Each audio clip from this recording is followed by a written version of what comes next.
Okay, so I've been careful to discuss these ideas before with the pastor, and I've also presented these half of these ideas before in a talk at this church.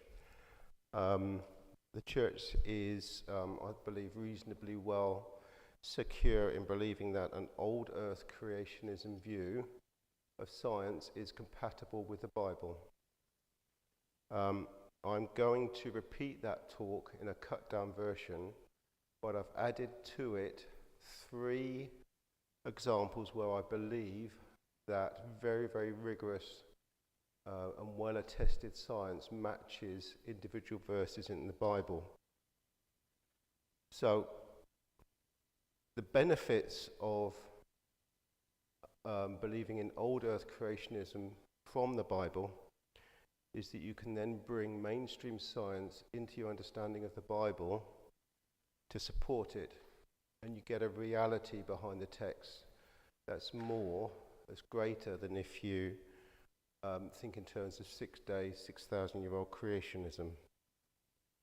In order to justify this, I'm going to use the principle that the scriptures explain other scriptures. This is a simple form of hermeneutics. If we get at the end in the questions to questioning the science, I will also use the science to justify the science. So where there's a conflict, then I will claim that our knowledge of either the Bible or science is incomplete. So, if we go to the next slide. Oops. There we are. The heavens declare the glory of God, and the sky above proclaims his handiwork. Day to day it pours out speech, and night to night reveals knowledge. That's Psalm 19. This has actually been discovered to be true by a particular piece of science. And I'm going to give you a very brief summary of that science. What you see there, the coloured strip, is a very, very early, late Victorian spectrograph of starlight. This is where you take a telescope, you look at a star, you pass the light through a prism or a hologram or something like that, and you split the colours up. And when you do, you find that imposed upon the colours are a series of black lines. The black lines give out a message. Just as Psalm 19 said, the starlight is pouring out knowledge through these black lines. The black lines are like a fingerprint of what chemicals are in the outermost part of the star. And by looking at stars, this is called spectroscopy. Physicists and astronomers have found out all sorts of things about stars, and they've developed models from this knowledge of how stars make chemicals. You can see right at the top, it's quite small, the type of star to which the astronomer has classified that spectrograph. Now, if we combine that knowledge of the chemicals that are made in the outer parts of the star, it matches our understanding of cooking. Because if you cook something and burn it, it always turns black. And the reason it always turns black is because all food is dominated by the chemical carbon. So food is a combination of carbon with other chemicals, like nitrogen, hydrogen, a bit of oxygen maybe, phosphorus, all sorts of things. But it's the carbon which is like a scaffolding that holds everything together. When you burn the food, all the other chemicals are burnt off and you're left with the carbon. No carbon, no life. So we know from the stars that every piece of carbon on Earth came out of a star originally. And there's all sorts of things that knowledge has generated. including things I'm not covering tonight, which are that the universe has been exactly set up for life on Earth. It's called the fine-tuning argument. I'm not covering that tonight. Instead, I'm mentioning this. This is a diagram of a process that was discovered happening inside the stars from the starlight in the 1960s.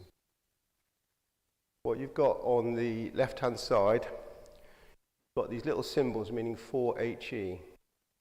These represent the central part of a helium atom.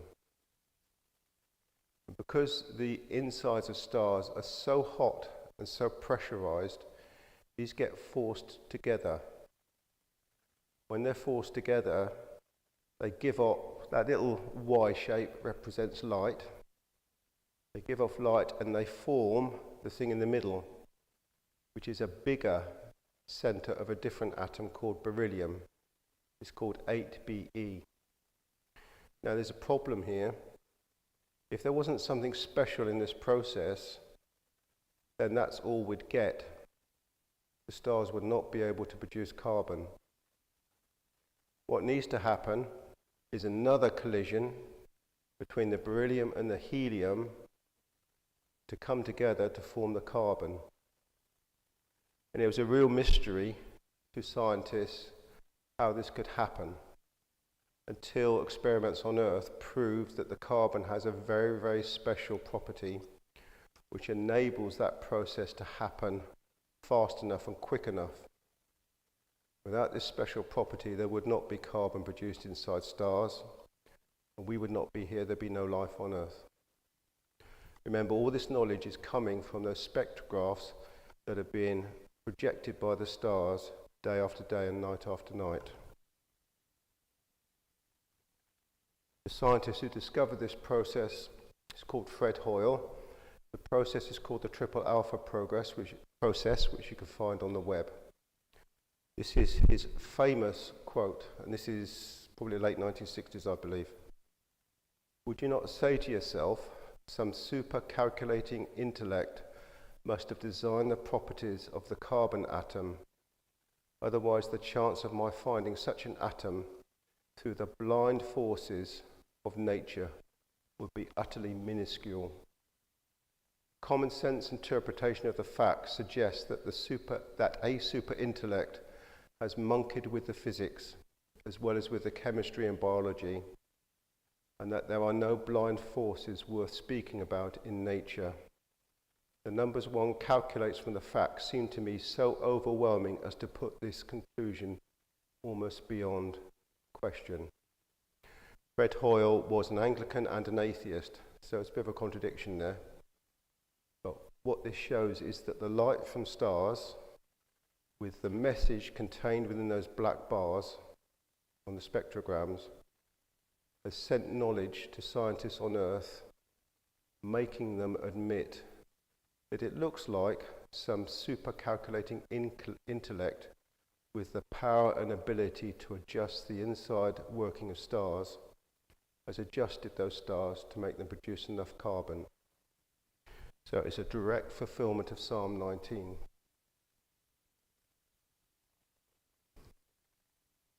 In this case, the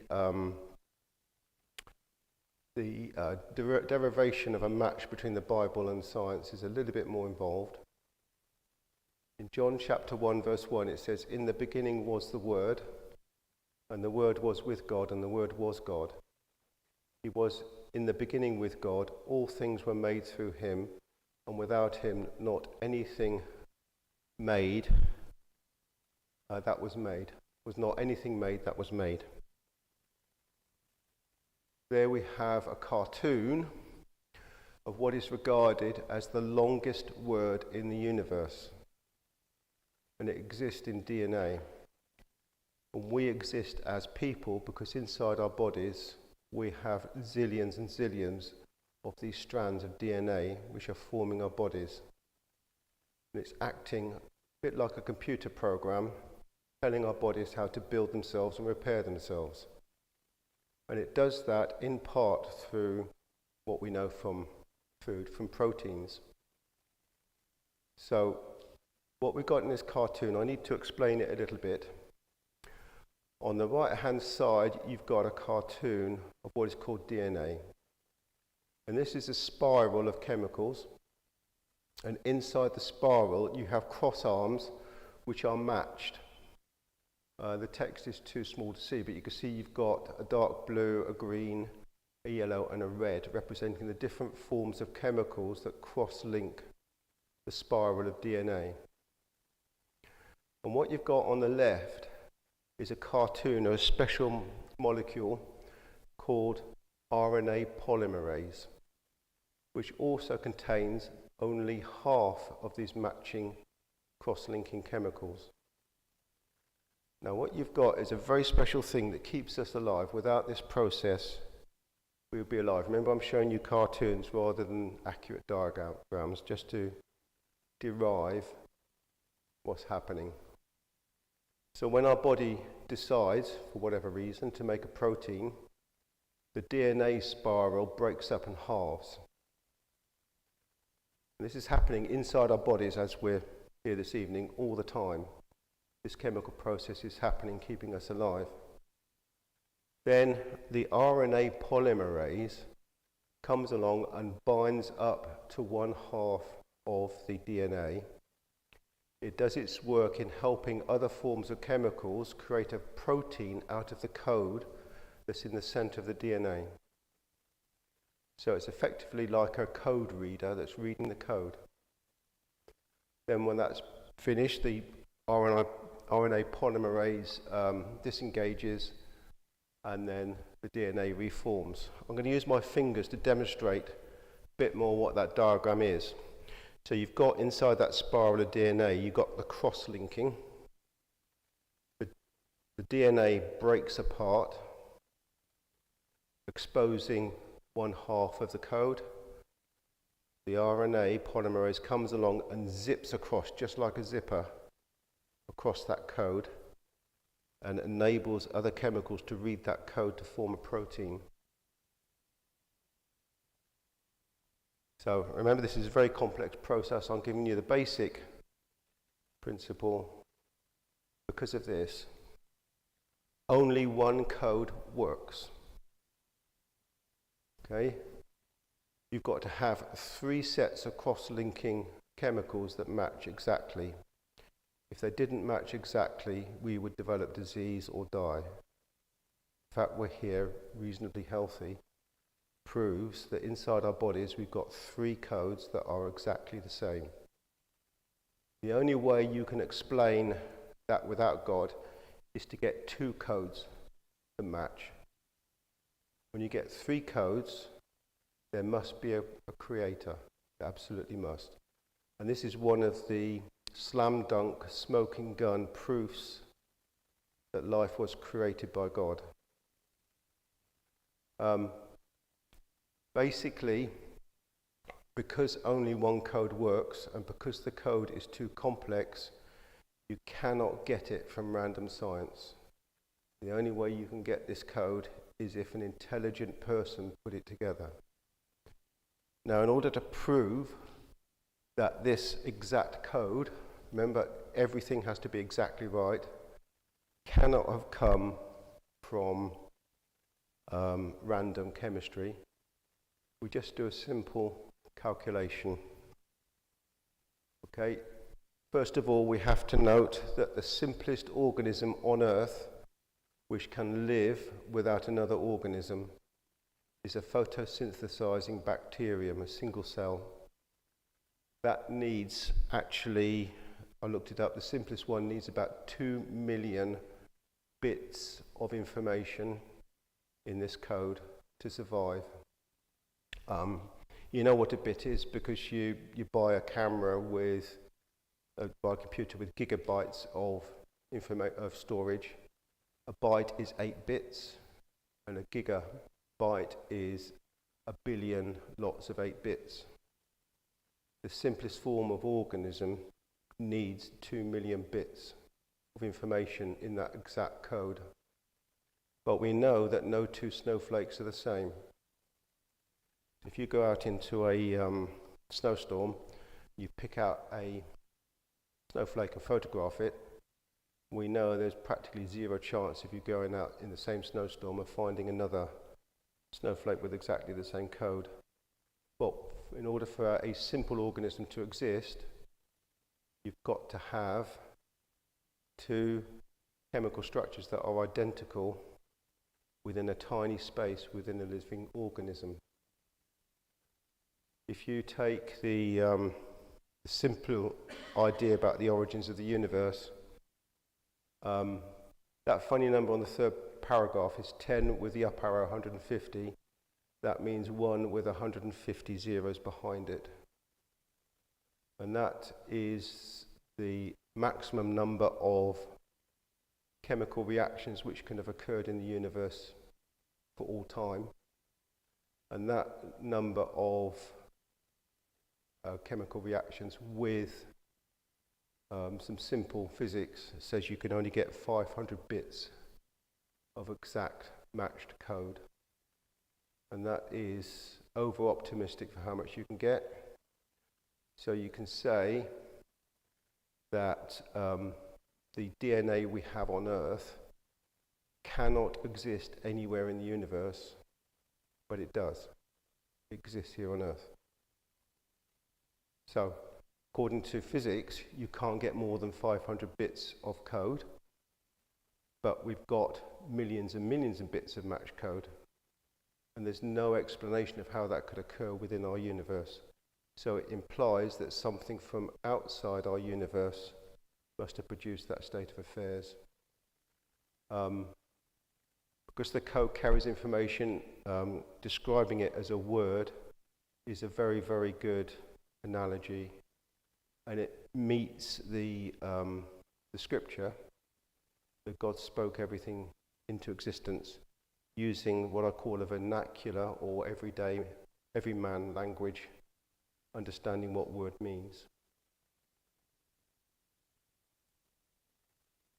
Now, this one might, so just prepare yourselves, this may, if you get into thinking about this, you may find your feelings are challenged very deeply. I'm going to show a picture of a human embryo growing within the womb. Psalm is a diagram, not an actual picture. Psalm 139, verse 13 and 14. For you formed my inward parts. You knitted me together in my mother's womb. I praise you, for I am fearfully and wonderfully made. Job 10, verse 11. You clothed me with skin and flesh and knit me together with bones and sinews.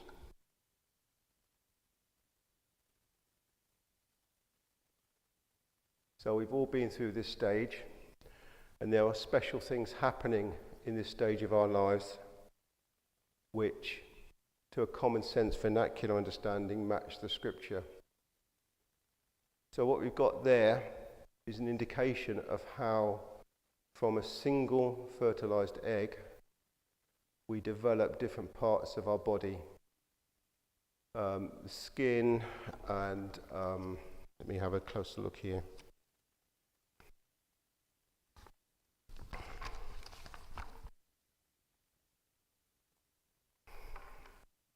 So the endotherm layer, which is the left-hand box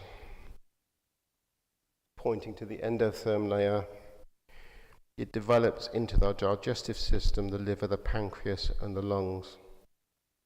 The middle box is pointing to the mesoderm layer, which becomes the blood system, parts of the lungs, the skeleton, and the muscular system.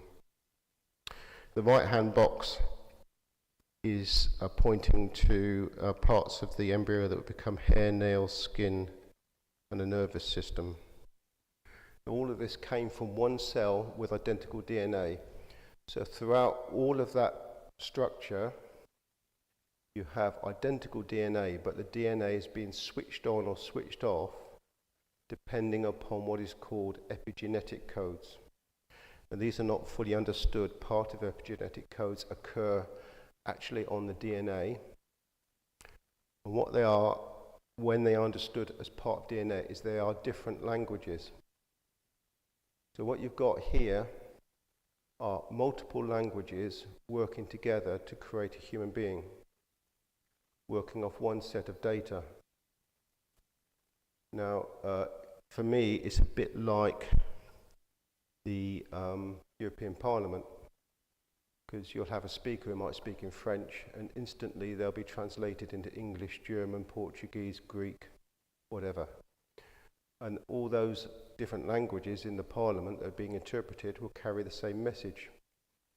So you know that the syntax and the grammar of those languages has to be adjusted by the interpreters to carry that message. This is what we've got here. We've got multiple epigenetic languages working in harmony with matched grammar and syntax. We would not be here, we would not grow, if our DNA code and the epigenetic multiple languages matched. Hence, I claim that this whole process must have occurred due to an author designing the grammar and syntax of these different languages. Hence it matches the scripture that God himself has knit us together. So if you look at that structure, you can perceive the common language that as the baby is growing, the structure of its body is being knitted together with different forms and different structures. And that requires an author for the languages which produce that. Can I just ask, is this going too fast or about right in terms of speed? About right? Yeah, okay. So this is a lot quicker than I expected, because I expected us to have to break now because of there's quite a lot to go through. So what I'm going to do, Barbara, we'll carry on right through to the end now and have the refreshments at the end. Okay? So now I'm going into the theology. And this is what has been previously presented to the church, and it's a little bit cut down and summarized from what I presented before. I would point out that the fulfillment of Psalm 19 in showing knowledge about stars giving off knowledge with the light, with the black line codes in that light, that requires time. So the stars that are being examined are substantially more than 6,000 years old. So if one adopts a 6,000-year, 6-day, 7,000-year creation time, then you have a conflict with this scripture. Romans 1, for the wrath of God is revealed from heaven against all ungodliness and unrighteousness of men who suppress the truth in unrighteousness. Because what may be made known of God is manifest in them, for God has shown it to them.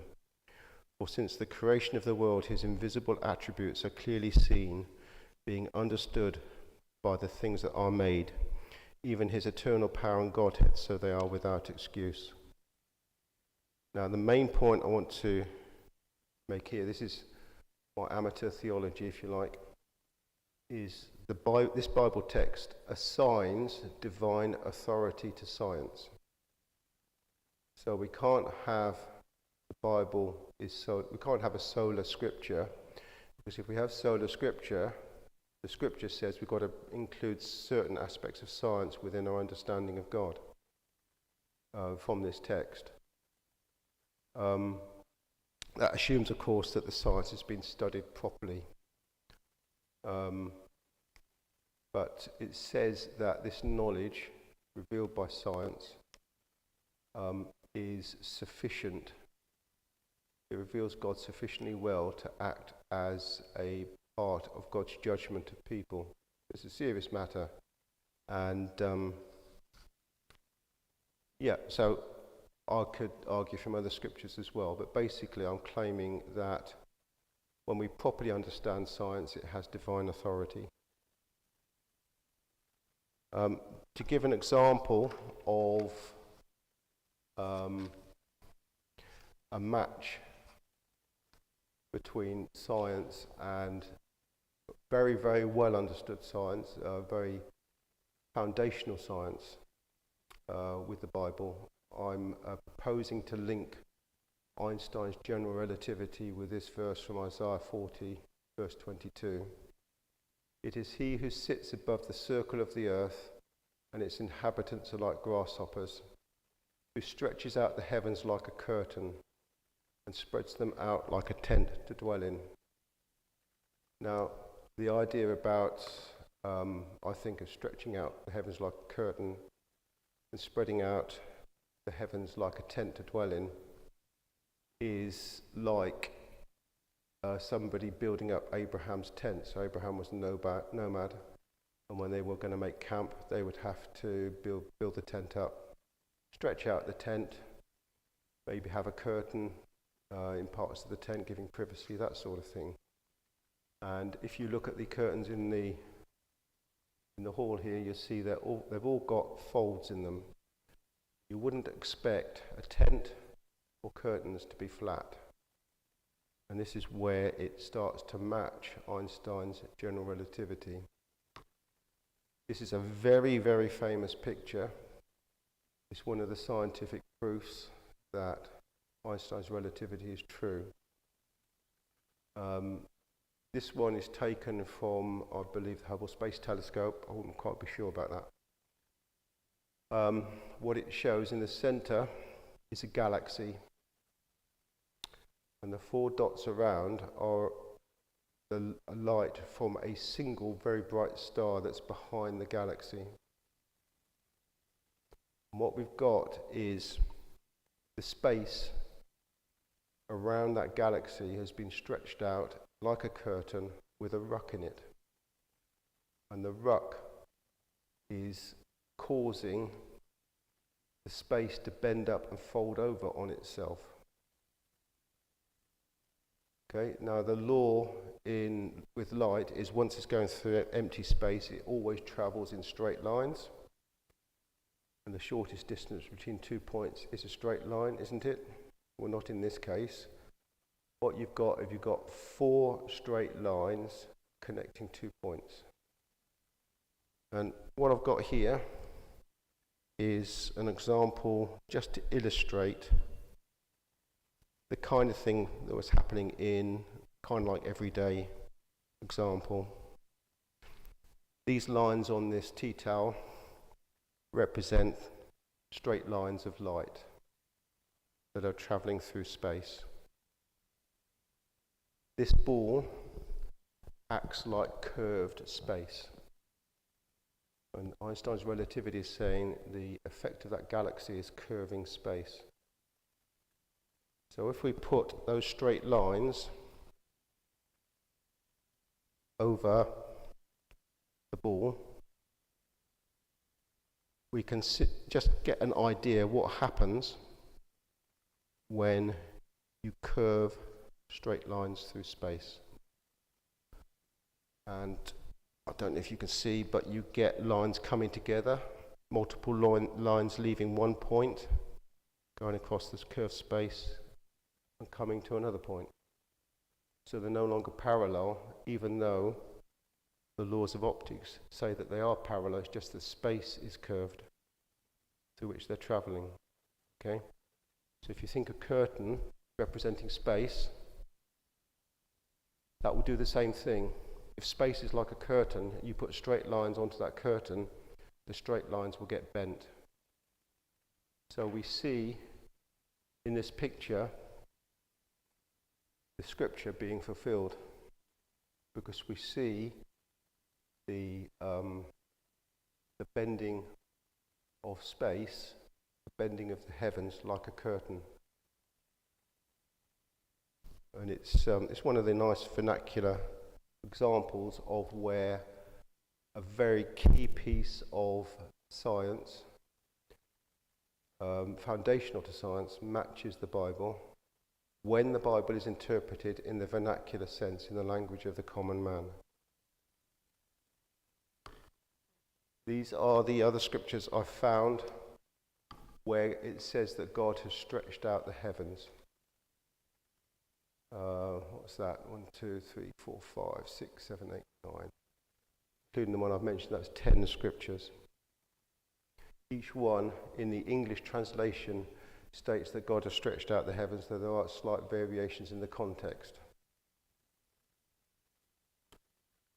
Now, if we accept that the proper study of science carries divine authority, and if we accept that Einstein's theory of general relativity is about the best science you can get, the most accurately known, then we know that space and time are the same thing.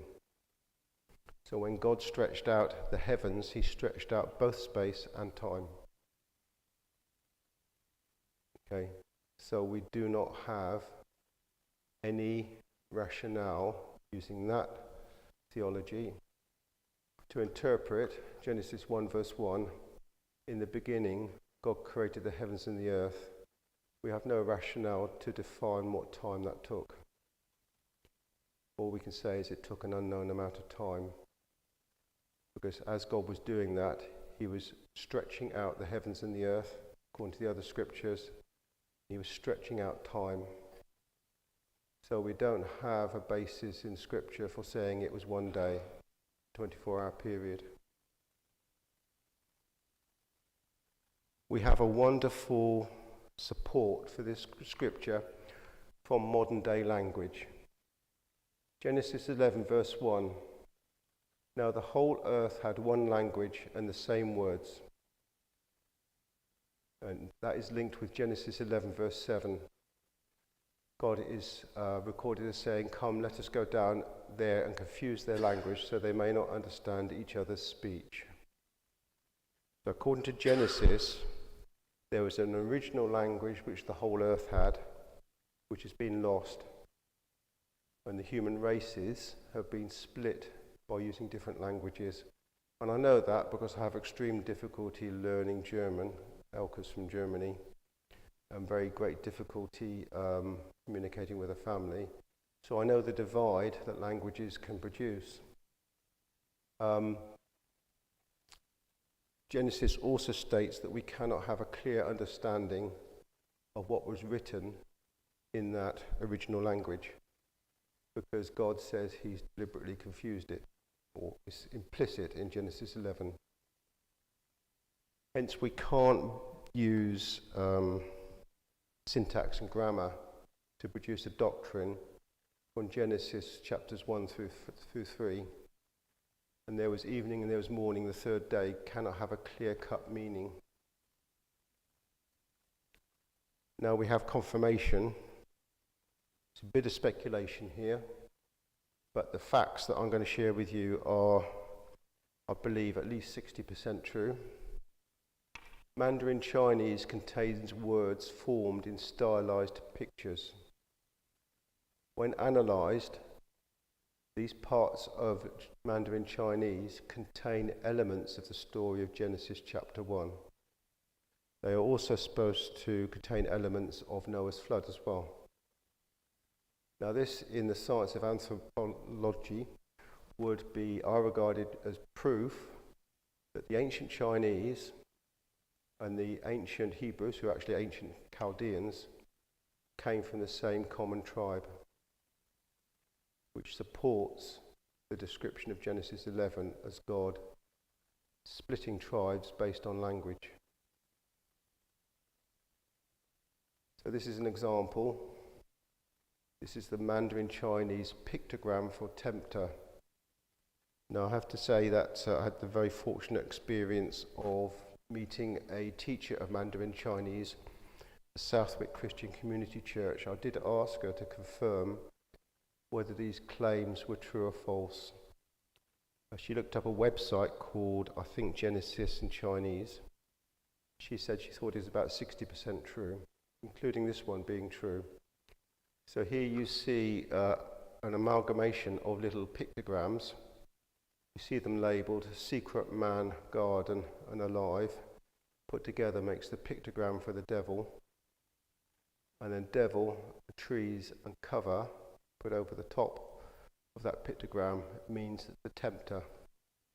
So you have in Mandarin Chinese the idea that temptation came from a devil under the cover of 2 trees, which matches the story in Genesis for the temptation of Adam and Eve.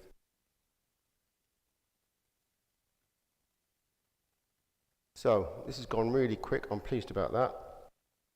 So I'm just about to finish. Barbara, you want to? Thanks.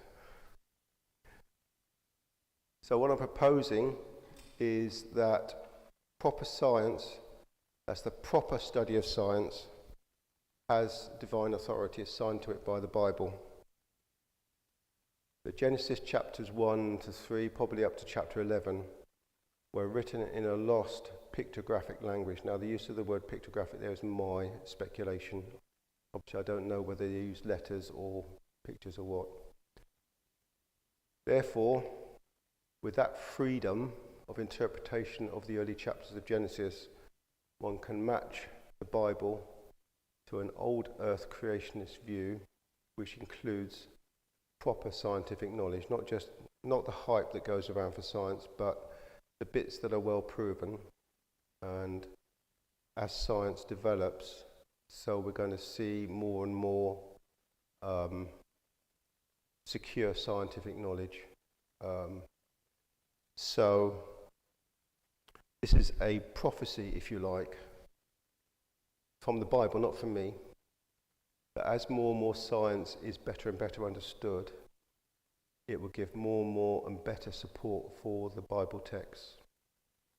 And it is one of the marvels of the way science has developed for me, is that this has happened since the late Victorian period. In fact, before that, scientists have tried to develop an atheist replacement for God using science, and they failed, because there are lots and lots of things in science that point towards the existence of God. If you're serious about studying it, I would recommend a book called The Return of the God Hypothesis by Stephen C. Meyer. He's a very academic author, but he gets a lot of detail in and a lot of very reasoned arguments, and he's very, very fair towards atheism. My proposal is the Bible is theologically consistent with the universe being created by God through the Big Bang 13.6 billion years ago, but the science is always changing. So that is my current understanding of the best explanation from science for the origin of the universe. But what we can do is, if we're careful about the science, we can integrate science into the teaching of the Bible. So that's 23 view graphs putting out my views. I expected it to be twice as long as this. So what I suggest we do is we break and have some tea and biscuits, and then come back here in about at about 8:10. We can have question and answers if you want to. So thank you for listening, and please go and help yourself to tea and biscuits.